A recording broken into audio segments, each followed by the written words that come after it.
Hey everybody, you're listening to Voice of Orohan frequency 106.1 FM from Wellington, New Zealand. This show is sponsored by Host International New Zealand and being podcasted on Wellington Access Radio. Joining me today, we have Lewis. Kia ora.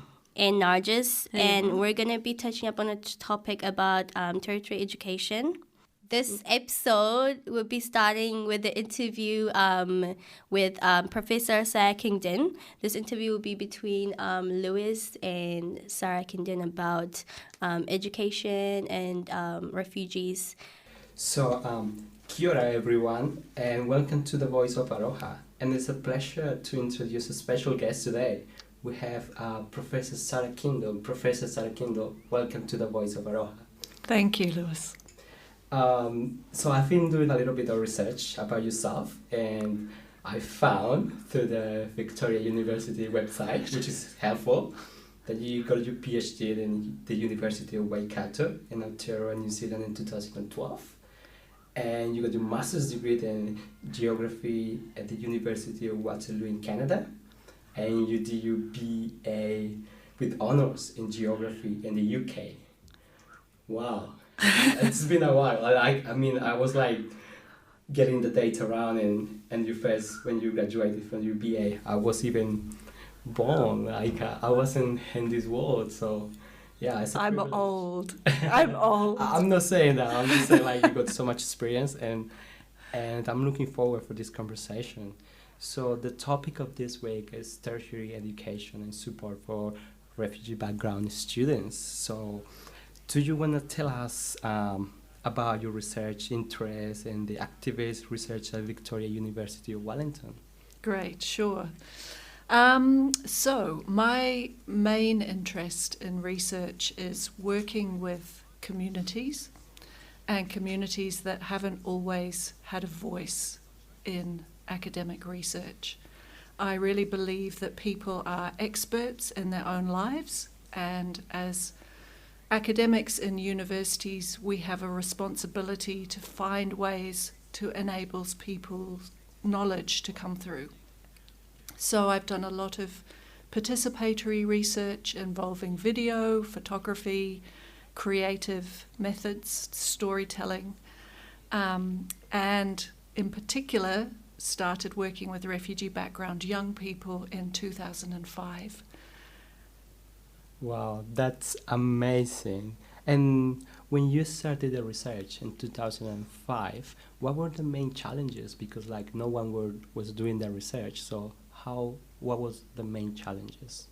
So at that time, you're right, there hadn't been much research at all with young people from refugee backgrounds, and we were particularly interested in learning more about young people's experiences at school, also their experiences with health providers, organisations like Evolve, Vibe in the Lower Hutt, and also their experiences with police. So at that time, Changemakers Refugee Forum, as it was just starting, and they really wanted to support refugee youth and support research with youth. So we started doing research. This is me and my postgraduate students with groups of young people. That was in 2006, 7? We started in 2005. So we worked with Assyrian boys out in Kilburnie mainly. We worked with Pan-African young people through Evolve Youth Centre. And we worked with the Homework Club at Wellington High. And then out of that, Changemakers asked us to do research at the university. So we did the research at Victoria University in 2006. And what was your main findings of the research like? Were you like surprised with the outcome? Yeah, so what we found was that in the research in 2005, that there were sometimes gaps and understanding between schools and health providers and what young people needed and what they wanted. We also found that the police were sometimes being discriminatory, picking on people particularly who had darker skin colour. And so the young people, as a result of the research, did some sessions with the police to educate them a bit more about refugee background communities, and that led to a really good partnership for a period of time.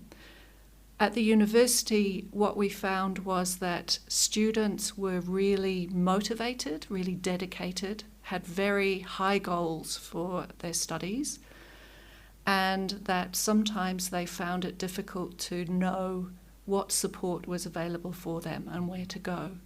They also recommended that we set up a network across the university to support them and to raise their voice with senior management. Wow. And talking about the network for refugee students, just Vic. So I was one of the attendees in the forum that you organized, the 6th of December. So could you tell us about the forum and how did you come up with the idea? Sure. And it was great to have you and all the other students at the forum.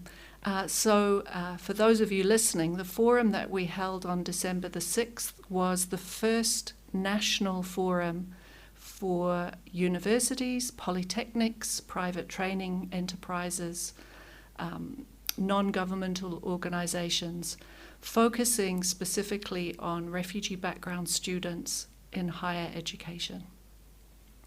And we decided to hold that forum to set up a network across all of these different learning institutions, partly because we realized from our experience at Victoria that we could keep improving things in the university, but we also wanted to reach out to colleagues across the country and learn from them. And what sort of services could a student with a refugee background have access to at Victoria University of Wellington? So at Victoria at the moment, refugee background students are recognised as an equity group. So what this means is that the university has seen those students as having great potential and also needing perhaps special support in different ways. So at the moment we offer financial grants for students to help support their studies or if they face hardship. We hold a welcome at the beginning of every year for students to meet different people across the university and each other. And I may say, sorry to interrupt you, that was when we had the welcoming afternoon tea, as when we met all of the students. Nathan was with us in our second show, and that's how we started the club and we started to work with you. So it's really, really helpful to have the welcoming tea. I'm great to hear that, and your club is just amazing. We're so happy that you are doing that. I think the other important thing about the afternoon tea and the welcome is just about hospitality, about us welcoming you as students and saying, we want you here, we're happy to have you here, we want to work with you, we want to learn with you. We have a wonderful person in student learning support, Kristen Sharma, who is also the contact person. So any refugee background student can contact Kristen or can contact myself, and we will help connect students or talk about studies and things like that. In addition, we have staff across the university in the library who can help support in the rec centre, in the different faculty offices. So. Well, that's great. So from the forum, could you tell us two key things that you just said, this is my takeaway, this is the thing that I was looking forward to take away from the forum? Okay, so the forum was a full day with more than 80 people. It was full. It was full, and we had 16 students from across the country together. So one of the key take-homes that I had from the forum was that we have a lot of very smart, a lot of very thoughtful students who I feel will be leading us in what we do next. So my approach will be to take the ideas that the students brought and work with those in the future. The second key point maybe was that everybody was really happy to be together. There was a real sense of wanting to work together and a real sense of, yes, let's make things better across the whole country. Yes, that's so true, because I can recall this girl that stood up and said, I don't have any questions, but I'm so grateful that you guys are working for us. and she was almost in tears, but she was really, really brave, and that was what the forum was about. So thank you for organizing it. It was really, really awesome. And now, what's next? What next after the forum? You know, it was like a full day, conversations and plans, but what's next? Well, right now what we're doing is writing down all of the ideas that came up. So we collected lots of ideas on paper and recording, and we'll produce a report. We've set up a Facebook group for people across the country. Could you tell us about the Facebook so we can... It's called Learning Together in Aotearoa at the moment. It may change in future, but that's the name at the moment, and it's primarily for people who are working in universities and polytechnics and students to keep having conversations and to share information. And we'll be looking to have more meetings next year to establish an action plan. So what I think is that lots of different institutions will do things within the institutions, but there are some things where we can join together, maybe to write to the Minister of Education and ask for more funding to support refugee background students.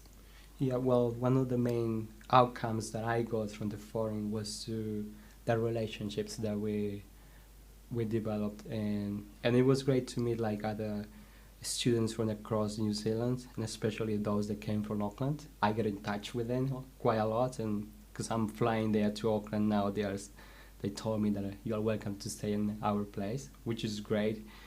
And one of the things that we were discussing tonight was to create a network of students. Within this forum or network that you have created, we want to have like a student association within this umbrella, so we can get together and, you know, we just say like what's up in the university, and then we can support each other. So when we come to the forum, like which I believe is going to be every year, then we have a better idea of what to say or what to recommend to different institutions. I think that's fabulous. I think it's really great that students are connecting with students. I think also it helps our organisations be more responsive to you, and it also helps us to know where an issue is the same across lots of organisations or where something might be specific to one institution. So, yeah. Wow, that was amazing. So, just two final questions. Could you tell us like what Victoria University is doing well, and what Victoria University could be better in the future for refugee background students? Students. Yeah. So I think what Victoria is doing well is that we have increasing numbers of academic and professional staff who care and who are interested in learning and supporting refugee background students. So without those people and without their goodwill, we can't do anything. So it's good we have more of them. Yeah, we are having even more this year. Yeah, which is great. I think we also have, we now have more visibility with senior leadership, and they are beginning to take more notice of the research that we've been doing over the last decade. But what we could be doing better, I think, is trying to make sure that we have somebody who is in a paid position who is dedicated to refugee background students, like we have staff for Māori students, we have staff for students with disabilities.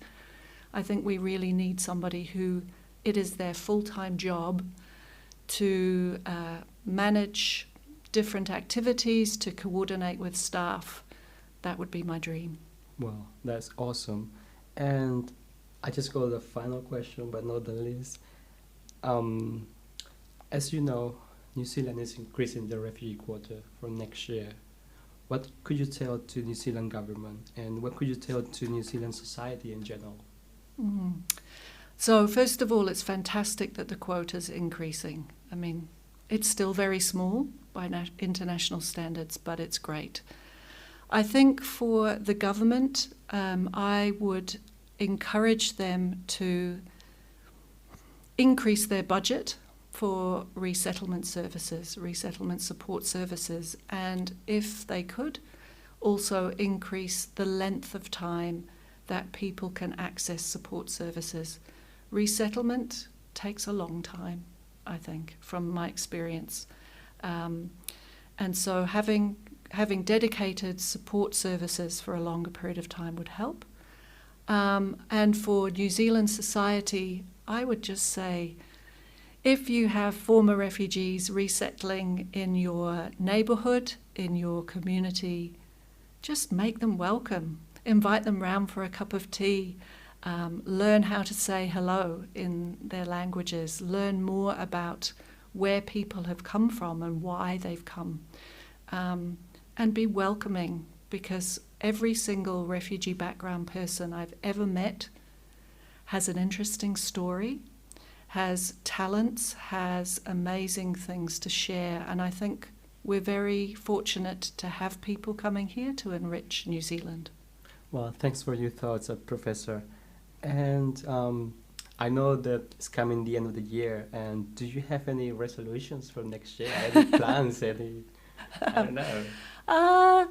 I don't always make resolutions, but my intention for next year is to eat less chocolate and do more exercise. That's a good one. And moving on to the Diversity Festival, and what do you think about the Diversity Festival? How did you feel? Because I was one of the organizers, so I was running around and I was more worried about people, getting the right food and the performances to be there on time, but you were part of the audience, so what were your feelings? Oh, so many feelings. First of all, it was just a wonderful night, and congratulations to you and Nathan and JP and Jabet and Andrew and all of the people making it happen. It was so well organised. Delicious food, Lanan, the food. Delicious food, and then all of these beautiful dance performances and Elizabeth singing. And yeah, so rich. So I was there with my husband and 2 children, and in the car on the way home, we were just talking about how lucky we felt to be invited and to see all of the talent in the communities. And Manawa, who's 10, loved all of the costumes, and he thought that Yabet and Andrew were quite funny and entertaining. And Mātai just really appreciated the richness of the cultures and felt, I think, really proud that this was happening, here in Wellington. Wow. So, yeah, just a fantastic night, Luis. I hope you felt really proud. We were really proud. I can't even I'm just trying to process that in my mind, what happened tonight, because, I can't believe that we made it happen, because we started the club back in March, and around August we were what if we do a diversity festival? And it was challenging, but at the end of the day we managed to pull it off, and it was great. And congratulations, Sarah Kinder, because you were our first Stellar Award recipient, so congratulations. So how did you feel about it? I felt completely shocked, because there's so many amazing people in Wellington and Lower Hutt and Porirua doing really good work with and for refugee background communities. So it didn't even occur to me that I would be the winner. I just do what I do. And so I was really in shock and very, very humbled to receive that award, particularly because I knew it was quite competitive. And you and Nathan did such a good job of building the anticipation. I was who's it going to be? Who's it going to be? Oh, it's me. So that was incredible. And so I feel so humbled to get that. It will definitely be the most treasured award I have ever received. Thank you. Well, you deserve it. You've done a lot for our communities, and the communities spoke, and you were the winner. And for me, the Diversity Festival was a dream that came true. And to me, to see all the communities getting together as one, it was the main take home for me. And for us, it's a club. It was our biggest achievement this year. And we are looking forward for the second one next year, which Nathan is just now planning to have that one in the TSB Arena, which sounds like crazy, but I know it's going to be possible if we all work together. Yeah. Well, I thought that you were a little bit crazy when you suggested this, and you made it happen beautifully, so why not? Yeah. Think big. Yeah. Professor Sarakindo, it was a pleasure to have you here. We are looking forward to your work and support that you have given to all of our communities. So thanks for coming, and thanks for all your amazing work. Thank you, Luis, and thank you for having me, and I wish everyone a very peaceful holidays.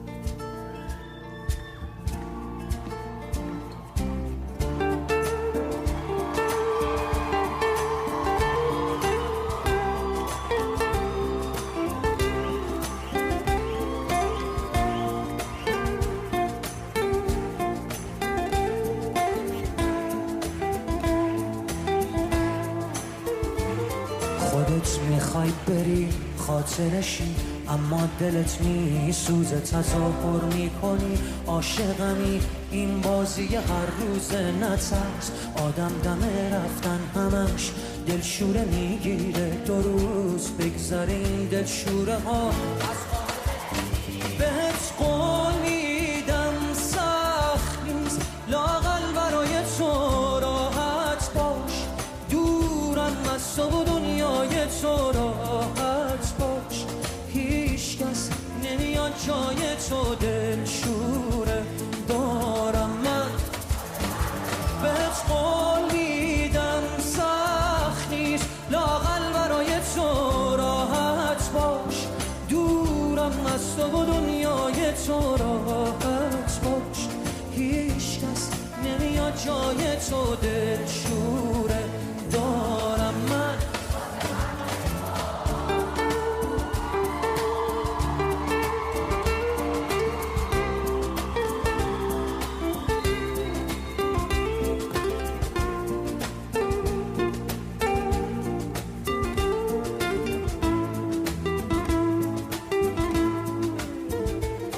از عشق هر چیزی که میشناسم و از من گرفتی، تو باقی مونده احساسم و از من گرفتی و میخوای من باشی و یادت بره مایی وجود داره. خودت آماده رفتنی و ترست نمیذاره. اصلا نترس، راحت برو بی من. هیچکی به جز تو منو یادش نیست. فکر کردی کی از من خبر داره؟ راحت برو، هیچکی حواسش نیست. بهت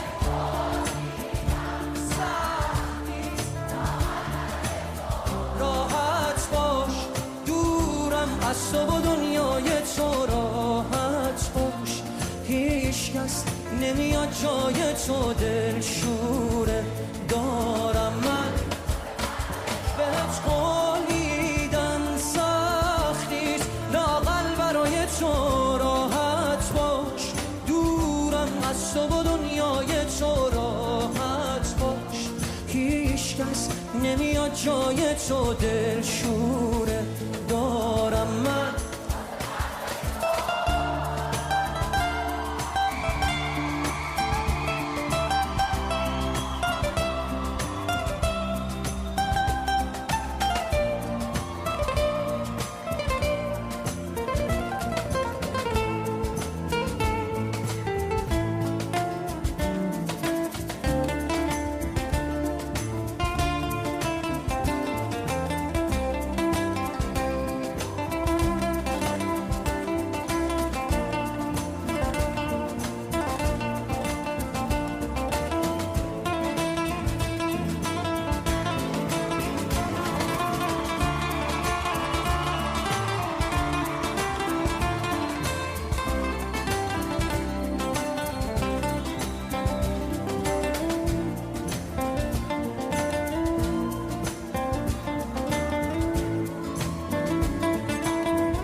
Welcome back, guys. I hope you enjoyed the interview. We definitely learned a lot about Sarah Kingdon and everything that she's done. I kind of wanted to go into depth with this and wanted to hear about your personal experiences with tertiary education and how your academic experience has changed when you entered university.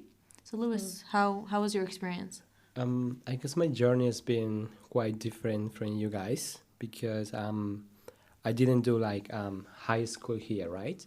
Yeah. So to me it was to have English classes for almost 2 years. And then I went to Victoria University of Wellington to a program called English Proficiency Program. And I was there for almost 6 months. The support that I got there was great because I was introduced to academic language and the sort of things that you need to know before you start university. So after that, it was in 2016, I did my foundation studies for almost a year. Yeah. And the support that I got from Victoria University was great. However, when I started my degree, I didn't get the support that I needed. And my first year, even though that I did my English proficiency program, that I did my foundation studies, I was lost at university. It was, my first year was really tough. And I was just getting by, getting to know what was really like to be at university. So what I faced was lack of support, lack of academic knowledge. I thought that I knew what I was doing, but I was actually lost. And but as my second year was way better, and my third year was I knew my stuff. So I reckon things that Victoria University should be doing better is to have a person, like a full-time person for all the refugee background students there, so they can have a person, a go-to person, you know. If you have a question or if you have anything related to academic, you can go and talk to this person. Yeah. And yeah, that was my experience. You said your second and third year obviously gradually got better. Would you say that you did that yourself, that you had to work on making it better for yourself, or did it get better in the sense that you started receiving support? Well, at Vic, so you can go to the Student Learning Center, you know, just to check your grammar and check all the structure as well. But it's kind of general because they are not political science students, or they don't know about politics. Yeah. So the support that you get there is quite general, but you need a person that knows about the topic, the context. So that's just the lack, the support that we were that I didn't get. But as you study, you get to know more the studies. You get to know your classmates, and you have the peer support as well. So that's what helps you to go through. Yeah, I also feel like it's because so going up from primary school and then intermediate school and then in high school, I think there is some kind of support and some kind of recognition that not everyone is from here and can have the same kind of experience. People come from different education background, language and everything. But I think when it comes to uni, it lacks that. It focuses on everybody should almost be in the same speed, up to the same speed and the same thing. I think even as simple as coming from a different school can be can hold you back. Because I remember being in class and being in say in politics, in politics class or whatever, people are really informed on things that I was not informed about. And I was almost taken back, wow, how do you know all this? Yeah. So I think in uni, there's a different kind of pressure and there's a different kind of standards that, it's almost we don't care where you came from. We don't care. Figure out yourself. How much support you need. It's kind of you're meant to know everything. That's why you are at university. Yeah. You are and expected if you don't to know everything, why are you here? Yeah, that is Which is very interesting. If I knew everything, I wouldn't be at uni. I would just be figuring that outside of here. You know? Exactly. I think it also starts from high school, where I remember I was talking to someone from that went to the same school as me and that went to the same ESOL class, and she was basically talking about how they almost assume that you're not capable of like going to university, so they don't give you with the information and they don't provide you with the. So they assume that you were not capable to pursue like a university degree because of your background. Yeah, exactly. So almost like you don't get given the information, given all these things that you need to know, where everybody is like getting prepared and getting ready. And ESOL, they barely talk about uni. They barely, because they assume that your capability is like somewhere else. So it's almost like they hold you back.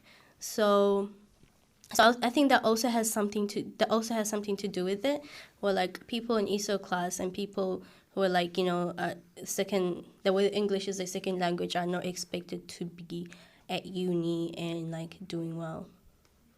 What about you, Narji? I'm a bit conflicted with my answer. I mean, I wouldn't say that the university particularly like was supportive of people of refugee background. I think there were instances where like certain people were did provide me with the support that I needed, but like in general, I didn't find that. Like just as Beth said, sometimes I'd be like sitting in class and like it would be expected that we were all on the same page, or like we already knew everything we were supposed to talk about. But there was like this one instance that stuck out to me this year because I've always felt like I was like a bit privileged because of the fact that I came here when I was really young. So English and Arabic, they were kind of like both my first language, I didn't really think like I knew one better than the other or anything. And so I thought obviously my like school and academic career, like academic journey would be a lot easier because of that, and that I wasn't held back in any way. But then like this year, I think I had like this like phase where I was like, wow, I think, maybe I am held back, or maybe I cannot reach the level of like people who have been here their whole lives, or like, just like non-immigrants or whatever. It was like with this one like lecturer who was like kind of a big deal, and like the head of the course and everything, and he'd done all these crazy things, whatever.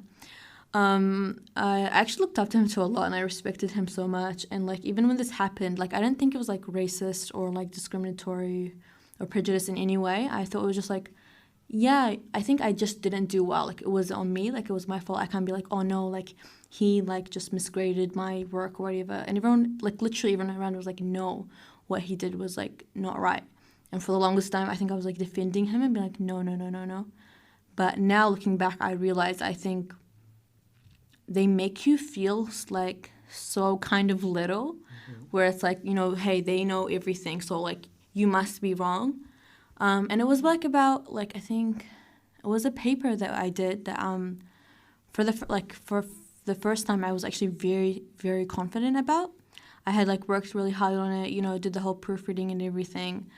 And like I obviously expected a very good grade, you put a lot of work into something.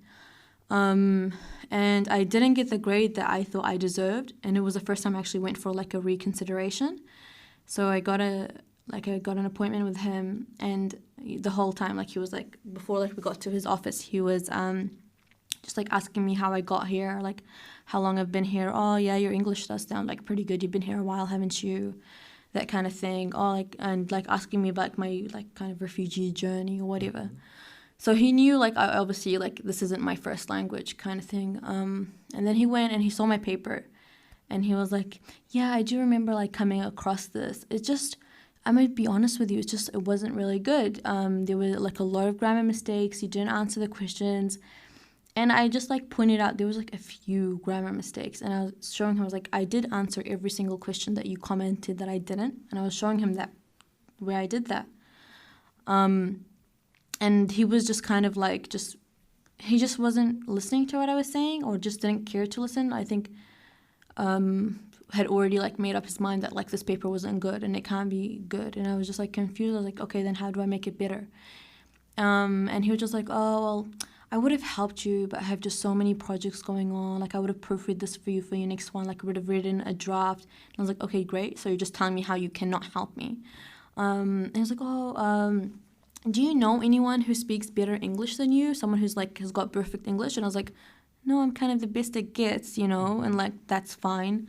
Like I shouldn't have to rely on somebody else. Like and I know myself. I know it's not about like ego. Like oh, like, my work is everyone perfect. kind of like knows their skills, their strengths and Yeah, weaknesses. and mine has always been like writing. That was something I was just like the thing academically I was really always confident about. And yeah, I think after that I walked out super like super down. First time I realized, wow, I think I am at a disadvantage here, and I may not ever get like better. I may not ever reach that level that everybody else like he did. I would never reach his level. And yeah, I was like, yeah, for the longest time I was like, yeah, it was just probably my work. It wasn't good. Like I deserved that grade, whatever. But like there was a way he could have handled that that didn't come across as like condescending. It was very, very condescending the way he spoke to me. So definitely, like in that sense, the university, they need to teach their people like how to interact with students better. So do you mean like how to interact with the students, or kind of like creating this awareness that there are different type of students at university? There are the rainbow students, there are the students with disability, there are also migrant students, and there are also students with refugee background. I mean, yeah, it's an inclusive university. I mean, obviously from the outside it looks very diverse, and it is. There are diverse people there, but the staff and like the lecturers and everything, I don't think they're actually trained to the point where they know how to deal with everybody. And it's just like a basic, you know, human thing, you know, just interact with people kindly, don't be condescending. It's just you know. Yeah, there's also like, I mean, there's definitely a stigma when it comes to like being a person of color or like, you know, a minority in general. But there's definitely a stigma when it comes to being a refugee background, immigrant, all these things. Like I remember I can feel the energy like when I was in the ESOL class or whatever. It was the energy of like feeling like you didn't know enough. You know, I think the main reason that we were there was to correct like our grammar and like get our grammar up to point. But it doesn't mean that our creativity wasn't there. That doesn't mean other things weren't there. And when you're in ESOL class, it was always like you held back and you're like, oh, get your grammar right. But then you could be like, there are people who come from like different countries and their like math skills are really, really good. But because they're so like, you know, I don't know, they're so limited to like, it's very restrictive when you come to a whole like other country. Yeah, restricted to that class that they don't get to develop and like kind of show their other skills, or, you know, just, you know, even like applying for uni. What is that like idea that like just because like English is someone's like second language, you know, we kind of sort of minimize them as like less intellectual than us? If anything, they know more languages than we do, and you know, for all we know in their own language, they could be excelling in every single class. Yeah, so I think there could be, you know, there could be groups, there could be people that are there to help. But at the same time, it's like we have to make sure that understand, you know, that just because we are, you know, less privileged in some areas and, you know, we are kind of behind in some areas, that doesn't mean that we can't excel in other things and other like classes and places. Yeah, definitely. You know, and we are the proof of that. Like we are the proof of that, like you know, coming from a different country, you know, we're here kind of expressing ourselves and kind of being creative in how we can do that and all that kind of thing. So we can't say that they're not capable because we're kind of the proof that we are capable. I actually agree, because I know like a lot of graduate students from refugee background, even the staff at university and lecturers that are coming from the refugee background. So they are so capable because they got so many skills. So my question for you guys is, if you have to give the vice chancellor like an advice, what could it be to improve the service for refugee background students at uni? I always say inclusivity, you know. In what sense? And what I mean by that is that like like I appreciate like professors like, you know, Sarah Kingdon that is, you know, just always been like passionate about this, but at the same time you need to bring in people to help you, because, you know, as people much who as have also experienced exactly this, you know? as much as like, you know, as much as you're very like educated on this, you need to have people that actually have gone through it and experienced it by your side, not behind you, not, around you, not just the people that you go and ask questions, but actually side by side, helping you, being the face.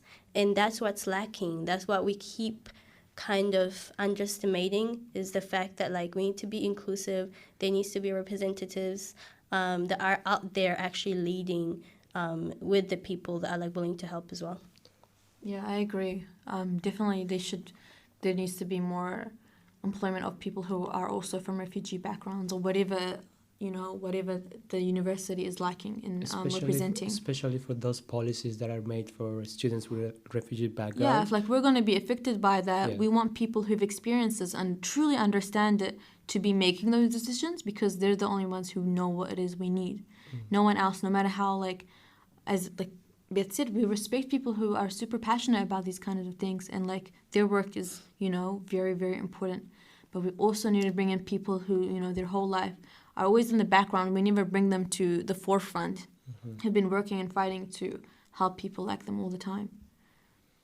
One of my points is to have more scholarships opportunities, and also to have mentorship opportunities for our students. Definitely. Because what I have seen, and it's nothing against that, but the Maori group and the Pacific Islanders, they got so many opportunities, and in terms of getting their foot on the door when they apply for a job.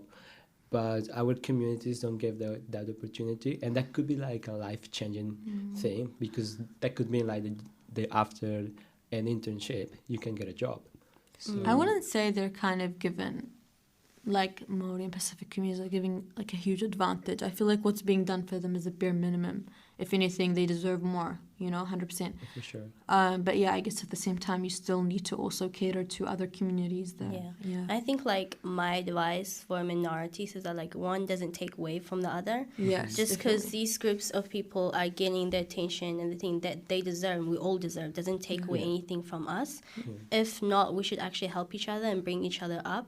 We shouldn't be looking at each other oh, you're taking this away from me, taking that. We're on the same boat. Yeah, we're all together. I think I want more cross-cultural work. If anything, we need to work together to make it to make everything more easy and accessible for all of us. Yeah, and also at the same time, we don't need to go to, we shouldn't have this perspective of we always having to go to these people who can help us and them looking a certain way. We need to actually start looking at ourselves as people who can do that, who can be a part of these places and these organizations as the leaders, not just the people who are there being helped. I think that would be a mindset that would be can change things, that we can, if we are given the opportunity, we can actually be in these organizations and be helping and side by side by people who can give us the resources and the connections and all these kind of things. Yeah. I just want to say happy birthday to Naji. So her birthday was yesterday. Thank you, Louise. Yes, Nargis is a very special member of this radio show. She contributes a lot, and we just want to celebrate you and happy birthday. Thank you. Love you guys. All right, so going back to our experiences, I think a very good one that I had was with our subject librarian.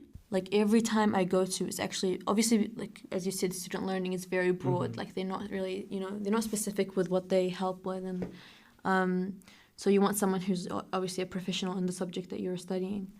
The subject librarians have always been great. And the one particular one I always go to, there was even this one instant where there was just something I was not getting, these concepts in international relations. And even he didn't understand. He was like, what are you guys learning? What is this? I never heard about this, which was really interesting. I was like, if you don't know it, how am I supposed to know it? But it made me feel a lot better. And he was just researching and trying to help me figure it out and whatnot. And I was like, and it was going over his time, and I had to go to class anyway. And I was like, you know what? It's okay. Don't worry about it. I'll try and figure it out, or just, make up my own thing and go with it. He's like, no, I'm not, this is my job. I would not be doing my job with being a good person if I wasn't, if I just let you leave here without knowing the answer to what you came here for.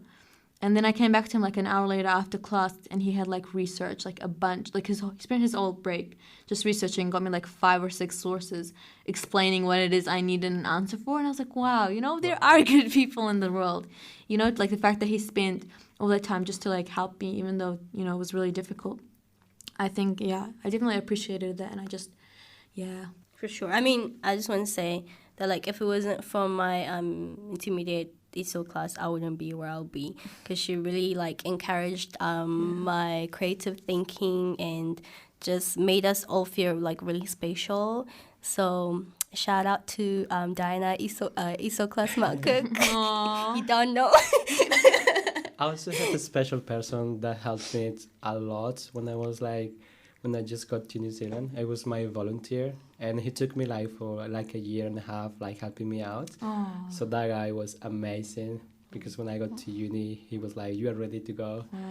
And yeah, this is the sort of support that you need, you know, a person that you can always like contact if you need any help. Yeah, when we came here, our volunteers were definitely super involved with us. It would have been actually great to have them during uni time than as a kid, but yeah. Yeah.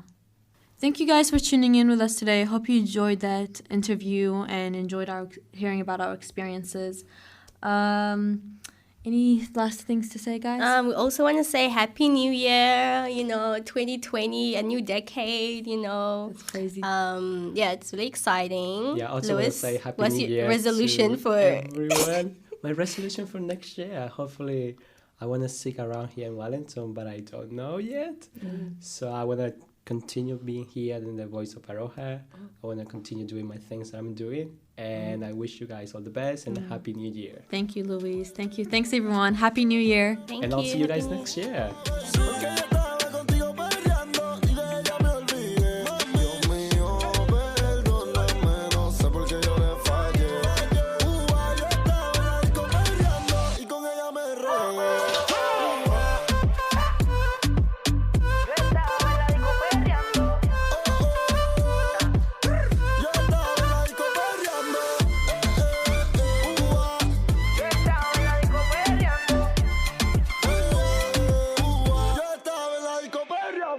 De la forma en que me miraba, podía notar que ella tenía lo que la disco buscaba. Quería que me bailara y el DJ que la música nunca me la bajara. Y se está prendida en fuego, que no se enamore, ella está pa'l juego. Anda sola, nunca le baja su ego. Me provoca y facilito me le pego. Y es que se está prendida en fuego, que no se enamore, ella está pa'l juego. Anda sola, nunca le baja su ego. Me provoca y facilito me le pego. Y es que yo tengo un problema de alcohol, yo no sé por qué soy así. Pa' mí que el doctor estaba bebiendo el día que yo nací. Baby, pon la mano en el suelo y huégate con el pelo. Tu cuerpo es puro veneno, bebé, tú me llevas al cielo. Tú me dejaste caer, pero ella me levantó. Déjame poca mujer, pero ella me levantó. Y yo me emborraché y de ti me olvidé. Y tú peleas una y otra vez, baby, ya me cansé. mi mujer me estaba llamando, pero yo no contesté. Porque yo estaba contigo perreando y de ella me olvidé. Dios mío, perdóname, no sé por qué yo le fallé. Yo estaba en la disco perreando Y con ella me regué. Yo estaba en la disco perreando. Yo estaba en la disco perreando. Yo estaba en la disco perreando. Yo estaba en la disco Tú me perreando. ganaste, me metiste en tu juego y me dañaste.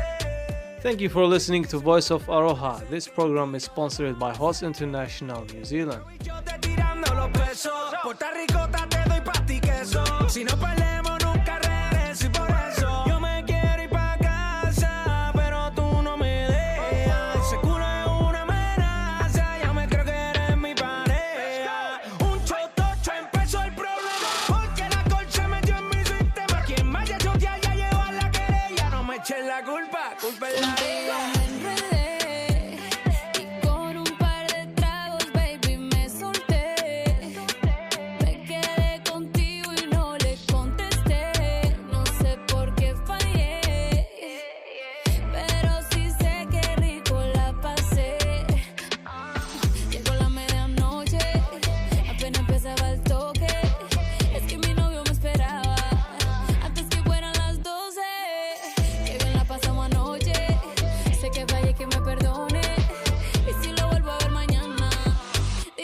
no conoce. Yo estaba en la disco perreando cuando con ella me envolví. Sí, mi mujer me estaba llamando y tuve que darle delete.